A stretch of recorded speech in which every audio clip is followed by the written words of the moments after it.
Hello guys, welcome back to my channel Unique Code Solution. My name is Vimal Dudat and today I will create 36 video on Laravel series. तो चलिए guys शुरू करते हैं। Guys शुरू करने से पहले ये है मेरी चैनल यूनिक कोड सॉल्यूशन और आज अभी तक हमने लारावेल के 34 वीडियो अपलोड कर दिए हैं। आज मैं 35th वीडियो अपलोड करने जाने वाला हूँ और today I will create 36 video. Okay, 36th video आज क्रिएट कर रहा हूँ।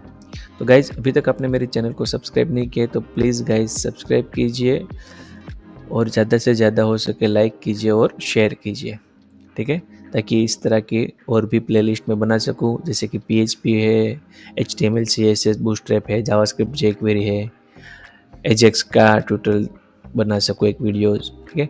और उसके बाद मैं Node.js सीरीज़ भी स्टार्ट करने वाला हूँ, ठीक है। तो गाइज़ प्लीज़ सब्सक्राइब कीजिए, शेयर कीजिए। तो चलिए गाइज़ शुरू करते हैं। तो गाइज़ कल हमने देखा था कि पेजिनेशन किस तरह से कर सकते हैं, ठीक है।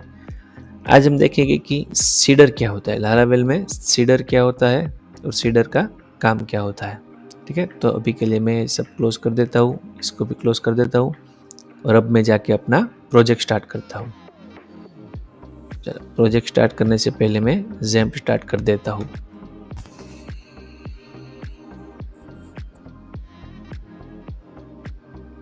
ये आ गई हमारी XAMPP control panel.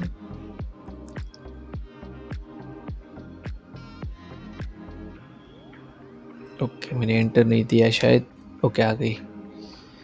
Apache start कर दिया, माइस्क्ल स्टार्ट कर दिया। अब इसको क्या करता हूँ, क्लोज कर देता हूँ।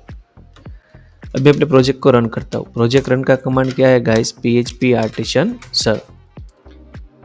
ये हमारा प्रोजेक्ट सर्व हो चुका है। चलो मैं ओपन कर लेता हूँ। यहाँ पे कंट्रोल क्लिक करोगे तो ओपन ऑटोमेटिक हो जाएगा, ठीक है। चलो प्रोजेक्ट ओपन होता है तो तब तक मैं इसको क्लोज कर देता हूँ और थोड़ा सीडर के बारे में बताता हूँ। तो गाइस सीडर क्या होता है, सीडर की मदद से हम कोई भी डमी डेटा ऐड कर सकते हैं, ठीक है। हमें अगर डेटाबेस के अंदर कोई डमी डेटा ऐड करना हो तो सीडर के थ्रू कर सकते हैं, ठीक है। तो वो किस तरह से करते हैं चलिए देखते हैं। पर एक और चीज़ गाइस, अभी चलो पहले एक डेटा ऐड कर देते हैं, डमी डेटा ऐड कर देता हूँ, ठीक है, फिर आपको एक एग्जांपल देता हूँ। चलो तो सीडर बनाने के लिए एक कमांड आता है, ठीक है। जैसे कि मैंने बोला था कोई भी चीज़ आपको अगर बनानी हो तो कौन सा कमांड आएगा, PHP आर्टिसन मैक, वो कमांड आएगा। अब क्या बनाना है मुझे, PHP artisan make common command है, कुछ भी बनाना हो तो PHP आर्टिसन मैक, पर मुझे बनाना है सीडर तो PHP आर्टिसन मैक सीडर। नाम क्या दोगे कि भाई आपको क्या करना है, क्या है सीडर के थ्रू। चलो कैटेगरी का डेटा ऐड करना है तो ठीक है कैटेगरी सीडर, यूज़र का डेटा ऐड करना है तो यूज़र सीडर, एडमिन का डेटा ऐड करना है तो एडमिन सीडर। आप कोई भी सीडर इस तरीके से क्रिएट कर सकते हो, यूज़र सीडर। एंटरेट कर देता हूँ, ठीक है, user cedar.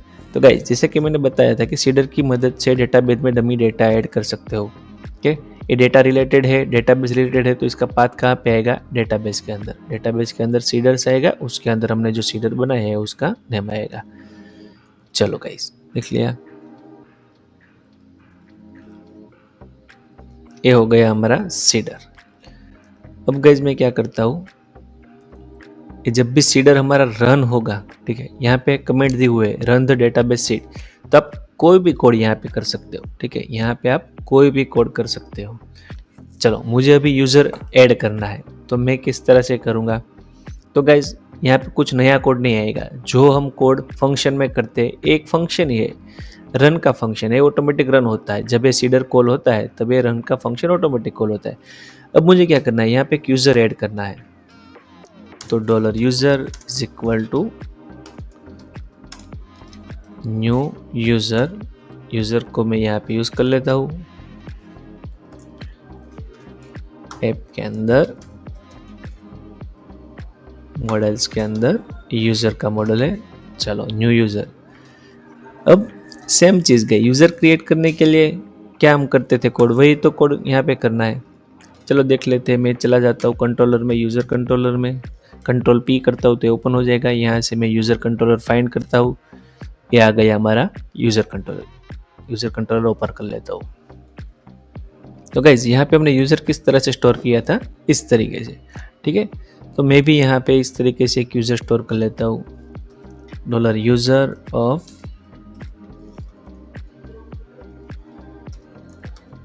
First name. $User का फर्स्ट नेम क्या है। अब गाइज ये जो हम सीडर रन कर रहे हैं, इसमें क्या है कि जो भी डेटा में डालना है, ठीक है, वो हम यहाँ से मैन्युअली डालना रहेगा कि मुझे ये ही डेटा ऐड करना है, ठीक है। सीडर यूज़र, ठीक है। सीडर यूज़र इसका फर्स्ट नेम है, सॉरी इस तरह से लिख देते हैं, सीडर इसका फर्स्ट नेम है, यूज़र इसका लास्ट नेम है। उसका यूज़र का ईमेल क्या है, तो इसी तरीके से लिख देते हैं seederuser@gmail.com। ये हो गया हमारा यूज़र, सॉरी ईमेल। अब उसका पासवर्ड भी तो देना रहेगा। यूज़र का पासवर्ड क्या है, तो यहाँ पे मैं लिख लेता हूँ #मैक पासवर्ड। पासवर्ड में यहाँ पे लिख लेता हूँ अभी के लिए 11111, या फिर कोई भी लिख सकते हो, ये इसे लिख देता हूँ test@123। ये हो गया हमारा #मैक। अभी हमने हैश यूज़ किया है तो उसका हमें यूज़ करना रहेगा, ऊपर मेंशन करना होगा कि भाई मैंने हैश यूज़ किया है। चलो ये मैंने मेंशन कर दिया, इसको मैं ऊपर ले लेता हूँ।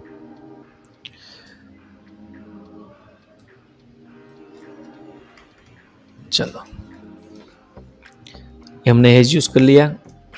अब मैं क्या करता हूँ, जेंडर की ज़रूरत नहीं है तो चलो नहीं देता हूँ, ठीक है, नहीं चाहिए मुझे।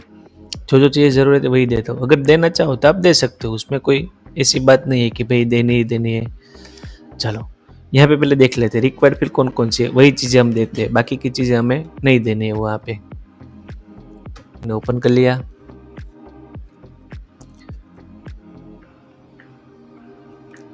ये डेटाबेस ओपन हो रहा है, टाइम ले रहा है, तो मैं क्या करता हूँ यहाँ पे यूज़र को सेव कर लेता हूँ। ये हो गया यूज़र सेव।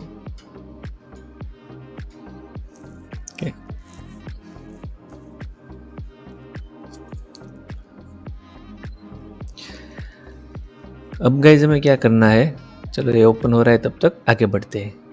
ये जो डेटाबेस सीडर है, ठीक है, डेटाबेस सीडर में यहाँ से आपको दिस सीडर करके यहाँ पे कॉल करना है, ठीक है। उसके बाद php आर्टिशन db सीड का कमांड रन करना है। पर सपोज समझ लेते कि भाई मुझे कुछ नहीं आता, आपको भी कुछ नहीं आता, कुछ याद नहीं रहता, टाइम क्यों ले रहा है, यहाँ पे देख लेते हैं। ओके ओपन ही है, ओके। चलो यहाँ पे यूज़र प्रोजेक्ट पे चले जाते हैं। तो ये हमारा यूज़र का टेबल है। हमें क्या करना है, उसके स्ट्रक्चर में जाना है। तो स्ट्रक्चर पे क्लिक करता हूँ, ठीक है, ये आ गया स्ट्रक्चर। यहाँ पे देख लेता हूँ कौन कौन सी चीज़ें नलेबल है, या तो फिर कौन कौन सी नलेबल नहीं है, जैसे कि first name, last name, email और पासवर्ड। चार ही चीज़ नलेबल नहीं है, तो मुझे सिर्फ 4 चीज़ ही ऐड करने की ज़रूरत है। क्रिएटेड, अपडेटेड नहीं भी डालोगे तो भी चलेगा, क्योंकि वो तो ऑटोमेटिक आ जाता है। चलो गाइस, अब मैं क्या करता हूँ, ये फील्ड मैंने ऐड कर दिए। अब PHP आर्टिशन DB सीड करके हम रन कर सकते हैं, पर सपोज चलो आपको नहीं आता है, ठीक है, या तो फिर आप डॉक्यूमेंटेशन में चले जाए, या तो फिर आप एग्जाम्पल लिख ले। जैसे कि हमने देखा था कि यहाँ पे Laravel cedar example, okay, Laravel cedar example, यहाँ पे चले जाते हैं, कहीं पे भी ओपन कर दो।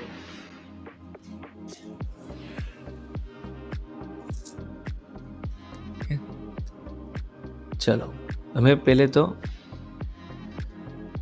this.call, एक कौन सा है, डेटाबेस सीडर। मैंने क्या बोला था कि डेटाबेस सीडर में दिस डॉट करके दिस सीडर को कॉल करना है, ठीक है। तो दिस डॉट कॉल करके मैं यहाँ पे कॉल कर देता हूँ।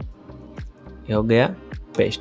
हमारा सीडर क्या है, यूज़र सीडर, तो मैं यहाँ पे यूज़र सीडर लिख देता हूँ। अब मुझे क्या करना है, ये मेरा रजिस्टर हो गया यहाँ पे, ठीक है। अब क्या करना है, सिर्फ बस PHP आर्टिशन DB सीड, बस 2 ही काम है, ठीक है। अगर आपको याद नहीं रहता है तो आप एग्जाम्पल में जाके देख सकते हो, अगर आपको मालूम है तो वैसे ही ले सकते हो। पर सपोज चलो आप एग्जाम्पल में नहीं गए हो तो डॉक्यूमेंटेशन पे भी चले जा सकते हो, लारावेल डॉक्यूमेंटेशन में चले जाएंगे, कोई भी फ्रेमवर्क ले लो सेम ही रहेगा, थोड़ा बहुत चेंज होगा तो दिख जाएगा तो बता दूंगा। Cedar, okay, running cedar, writing cedar. Writing में तो क्या है कि भी कुछ भी लिख सकते हो, यहाँ पे रन सीडर का कमांड ऊपर ही होगा। डेटाबेस टेस्टिंग रनिंग सीडर ये रहा।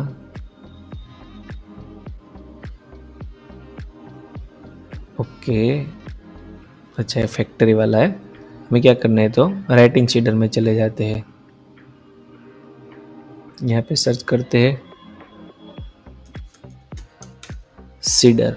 ओके, ये रहा डेटाबेस सीडिंग, ये तो डेटाबेस टेस्टिंग है, डेटाबेस सीडिंग। चलो ओके, यहाँ पे आ गया, ये मेक का कमांड हो गया, ये हमारा सीडर का कमांड हो गया। जो भी आप चाहो यहाँ पे लिख सकते हो। उसने क्या किया कि डायरेक्ट डेटाबेस सीडर को एज ए सीडर यूज़ किया है, ठीक है। पर हमारे पास मल्टीपल सीडर हो तो क्या करे, तो उसका भी एग्जाम्पल उसने दिया होगा। चलो देखो कि अगर आपके पास मल्टीपल हो तो आप इस तरह से भी कर सकते हो, दिस डॉट कॉल करके। ओके, हमारे पास क्या था, हमारे पास सिर्फ एक ही था तो हमने इस तरह से यूज़ किया। अगर हमारे पास मल्टीपल हो गए तो हम क्या करेंगे, एरे बना लेंगे, ठीक है। चलो अभी तो सिंगल ही है, मल्टीपल अभी देखते हैं। चलो दिस डॉट कॉल करके यूज़ कर सकते हो। उसके बाद क्या करना है, PHP artisan DB seed, PHP artisan DB seed class. Class क्या है वो भी हम देखते हैं। चलो एक कमांड भी देखते हैं और एक कमांड भी देखते हैं। ओके, चलो गाइस, एक मैंने सीडर बना लिया है। अब मैं क्या करता हूँ, एक तो हो गया एडमिन का सीडर डमी डेटा ऐड करने के लिए, ये मेरा डमी डेटा हो गया। और एक सीडर बना लेता हूँ। सीडर का कमांड क्या आएगा,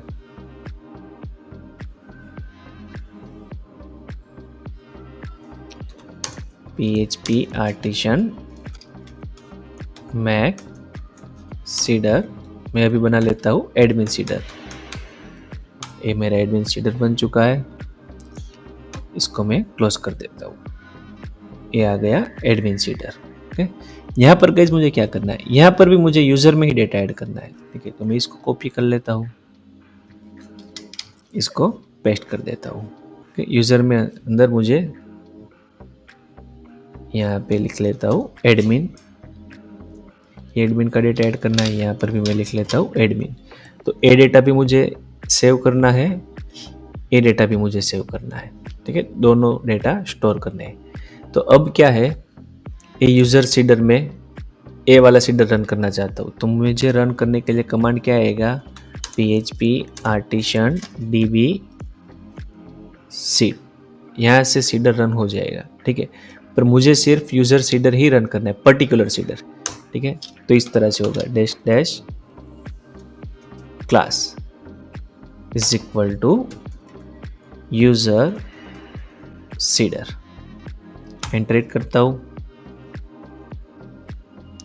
तो गाइस देख सकते हो सीडिंग डेटाबेस ओके हो गया है। मैं वापस से जाता हूँ, यहाँ पे देख लेता हूँ यूजर सीडर ऐड हुआ है या नहीं।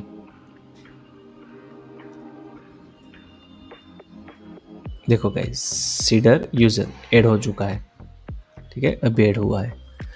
अब मैं क्या करता हूँ, सेम चीज करता हूँ एडमिन के लिए, पर पहले तो ये दोनों को यूज करना रहेगा। इसको यूज कर लेता हूँ, ओके, ये हो गया यूज।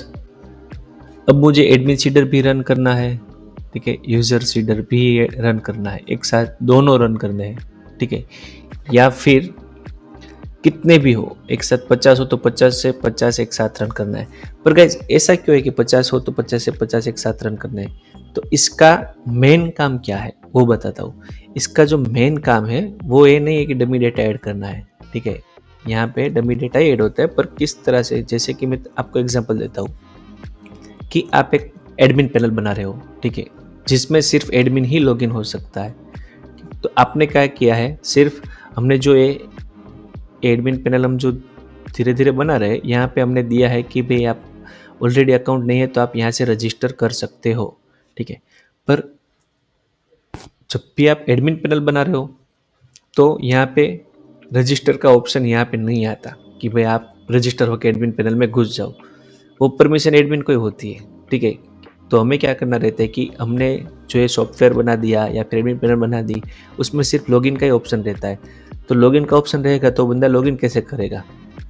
तो उस वक्त हमें क्या करना रहता है कि जब भी हम किसी और को प्रोजेक्ट असाइन कर रहे हो, भाई चलो भाई मैंने कोडिंग कर दिया है, ये लो आपका प्रोजेक्ट, ठीक है, तब हमें वहाँ पे एक सीडर सेट करना रहता है, या तो फिर हमें मैन्युअल डेटाबेस में ऐड करना रहता है, ठीक है, कि भाई चलो ये आपका यूज़र नेम है, ये पासवर्ड है, या तो फिर हम इस तरह से ऐड कर सकते हैं कि भाई ये आपका ईमेल है, ये आपका पासवर्ड है। इस तरह से आप डेटा सीडर में ऐड करके दे सकते हैं, ठीक है। एक तो हो गया एग्जाम्पल। दूसरा एग्जाम्पल क्या है? दूसरा एग्जाम्पल ये है कि आप ई कॉमर्स वेबसाइट बना रहे हो, जैसे कि क्लॉथिंग की बना रहे हो, ठीक है।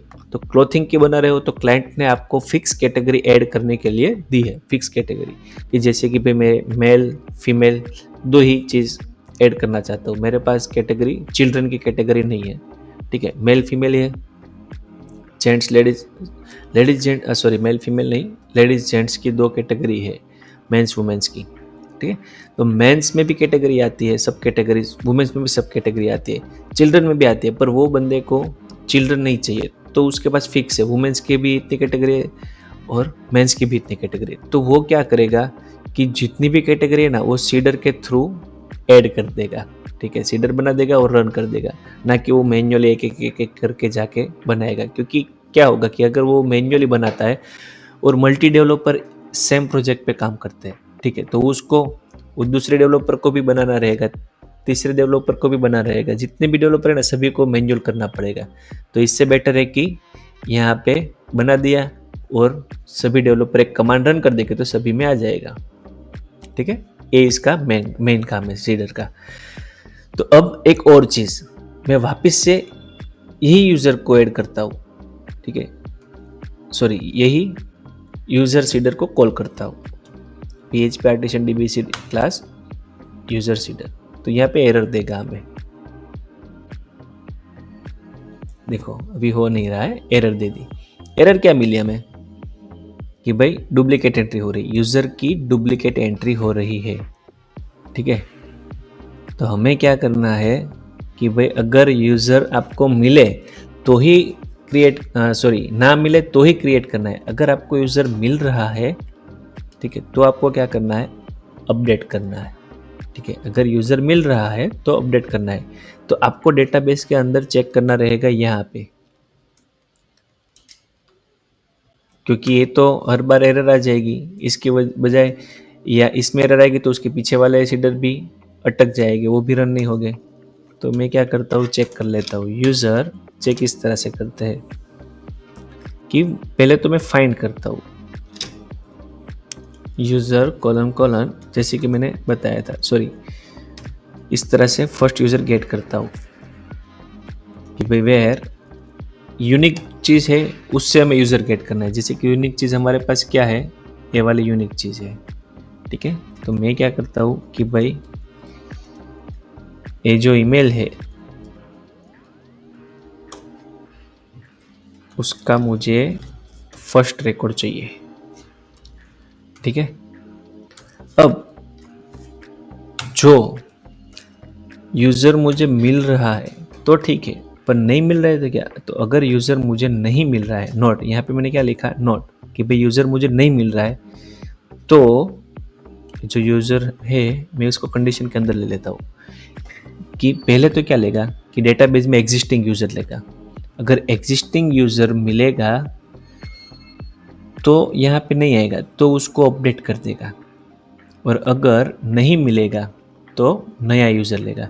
गाइस हम यूज़र कंट्रोल पे चले जाते हैं। यहाँ पे दोनों में चेंज क्या था, ये डेटा था स्टोर का, ठीक है। अपडेट का क्या था, अपडेट का भी तो यही डेटा था ना, सिर्फ ए लाइन का ही चेंज था। यहाँ पे ए लाइन थी, यहाँ पे न्यू वाली लाइन थी, ठीक है, यहाँ पे ए वाली लाइन थी, यहाँ पे न्यू वाली लाइन थी, तो ये चीज़ सेम ही हो गई। कहाँ गया यूज़र सीडर, चीज़ सेम हो गई। ठीक है, कि अगर यूज़र मिल रहा है, पर मैंने यहाँ पे फाइंड क्यों नहीं लिया, क्योंकि मुझे आईडी नहीं मिल रही थी। अगर मेरे पास आईडी होती तो मैं फाइंड ही लेता, पर अगर आईडी नहीं है तो क्या लेना रहेगा, ए। जैसे कि हमने प्रीवियस वीडियो में देखा था कि इस तरह से भी आप यूज़र गेट कर सकते हो। तो मैंने बस यही कंडीशन लगा दी कि भाई यूज़र मिल रहा है तो कुछ नहीं, पर अगर नहीं मिल रहा है तो यूज़र नया लेके क्रिएट कर दो। ये जो कोड है वो क्रिएट और एडिट अपडेट दोनों का सेम ही है। ठीक है, चलो एक कंडीशन मैंने लगा दी, तो वापस से वो सीडर रन करता हूँ तो मुझे एरर नहीं आएगी। क्लियर कर देता हूँ, वापस से वो कमांड रन करता हूँ, तो देखो गाइस रन हो गया। जितनी भी बार रन करोगे ना तो एरर नहीं आएगी। ठीक है, तो जो चीज़ यहाँ पे की है हमने, वही सेम चीज़ मुझे कहाँ करनी रहेगी, एडमिन सीडर में, क्योंकि एडमिन भी वन टाइम ही ऐड होना चाहिए। हर बार तो ऐसा नहीं है कि भाई नया नया एडमिन क्रिएट किए जाओ। ठीक है, तो यहाँ पे मैं क्या कर देता हूँ, यहाँ पे एडमिन पे भी वो कंडीशन लगा देता हूँ। पर गाइस अब मुझे एडमिन सीडर भी रन करना है। ठीक है, पहले इसको क्लोज कर देता हूँ। तो मैं यूज़र सीडर रन करूँगा, एडमिन सीडर रन करूँगा, उसके बाद वो सीडर रन करूँगा, ऐसा नहीं होता। क्या है कि मैंने एडमिन सीडर बनाया, तो मेरा काम क्या है, यहाँ पे जाता हूँ, यहाँ पे आता हूँ, तो किसी ने यूज़र सीडर ऑलरेडी बना के रखा था, तो मैं क्या करूँगा, उसको एरे में कन्वर्ट कर दूंगा और यहाँ पे स्टेप बाय स्टेप इस तरह से लिख दूंगा। तो किसी और बंदे ने यूज़र सीडर बनाया था तो उसने यहाँ पे रजिस्टर किया, अब मैं बना रहा हूँ। ठीक है, तो मैं इसके नीचे रजिस्टर कर देता हूँ, मुझे सिर्फ यहाँ पे क्लास ही लिखना रहेगा। ठीक है, इस तरह से ग्लोबली वर्क करना चाहिए गाइस। अब कोई और बंदा बनाएगा तो वो भी यहाँ पे रजिस्टर कर देगा, कोई और बंदा बनाएगा वो भी रजिस्टर करेगा, दूसरा कोई बनेगा वो रजिस्टर करेगा, वापस मैं बनाता हूँ मैं रजिस्टर करूँगा, कोई और बनाएगा वो रजिस्टर करेगा। तो यहाँ पे सारे के सारे सभी के सभी सीडर यहाँ पे रजिस्टर हो जाएंगे। ऐसा नहीं कि कोई किसी एक अलग बंदे को रखना होगा, वो देखेगा कितने कितने सीडर है रजिस्टर करेगा, नहीं ऐसा नहीं है। आपने बनाया आप रजिस्टर कर दो, आपका काम खत्म। कोई और बनाएगा वो रजिस्टर कर देगा, उसका काम खत्म। तो अब जो कि क्या होगा कि अब मुझे सिर्फ एक ही कमांड रन करना रहेगा। अब गाइज यहाँ पे देख सकते हो, यहाँ पे ये कौन सा है, 19th यूजर लेटेस्ट है और सीडर यूजर है, एडमिन नहीं है। मैं यहाँ पे रिफ्रेश करता हूँ। ठीक है, लास्ट एंट्री 19th आईडी की है। अब मैं क्या करता हूँ, सीडर रन करता हूँ। अब मुझे इस तरह से पर्टिकुलर सीडर रन करने की ज़रूरत नहीं है।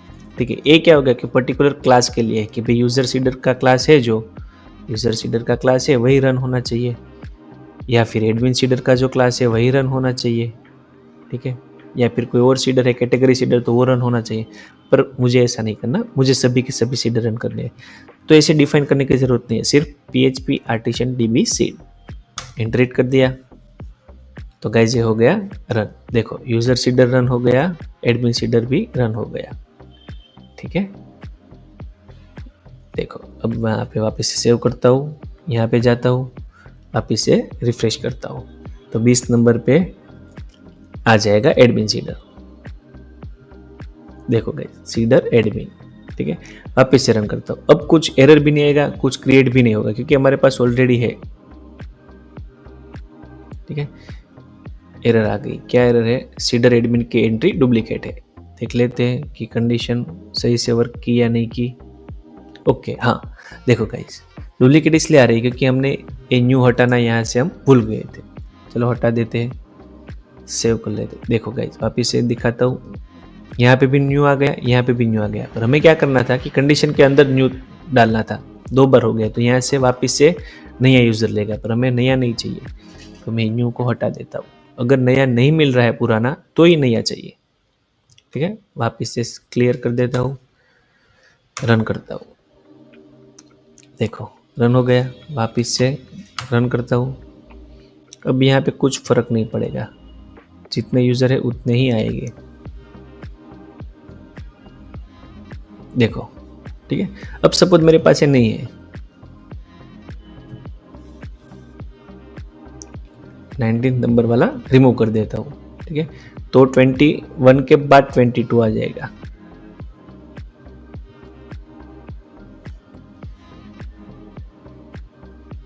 ये वाला सीडर रन हो चुका है।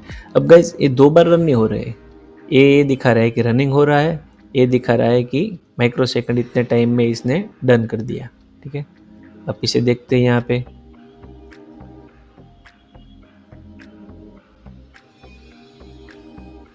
देखो 23 पे आ गए, 22 पे क्यों नहीं आया? 21 के बाद तो 22 आना चाहिए।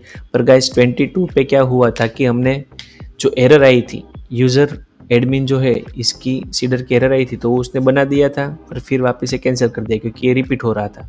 ठीक है, तो वो एंट्री 22 की उसने ले ली है। अब सपोज ये 21 23 मैं दोनों को हटा देता हूँ, अब कोई एरर तो नहीं आई, तो 24 से ही होगा, ऐसा नहीं है कि 25 से होगा। चलो इसको भी हटा देता हूँ, 24 से ही आएगा, दोनों आएंगे, 24 25 पे दोनों आएंगे क्योंकि मैंने दोनों हटा दिए। वापिस से रन करता हूँ। ठीक है, तो क्या है कि वापस से आ गए, तो इससे क्या होगा कि अगर हमारे पास कोई कैटेगरीज का टेबल है, कैटेगरीज रिमूव भी हो गई है, तो भी सीडर की मदद से वापस आ सकती है। देखो 24 25 पे यूजर सीडर एडमिन सीडर दोनों आ गए। ठीक है गाइज, तो ये था हमारा एडमिन सीडर। तो आज के लिए इतना ही गाइज। अगर आपको मेरा वीडियो पसंद आया है तो प्लीज़ गाइज लाइक कीजिए, अभी तक आपने मेरे चैनल को सब्सक्राइब नहीं किया है तो प्लीज़ सब्सक्राइब कीजिए। और गाइज कल हम देखने वाले कि पेजिनेशन किस तरह से होता है। ठीक है गाइज, तब तक के लिए bye bye, thank you for watching.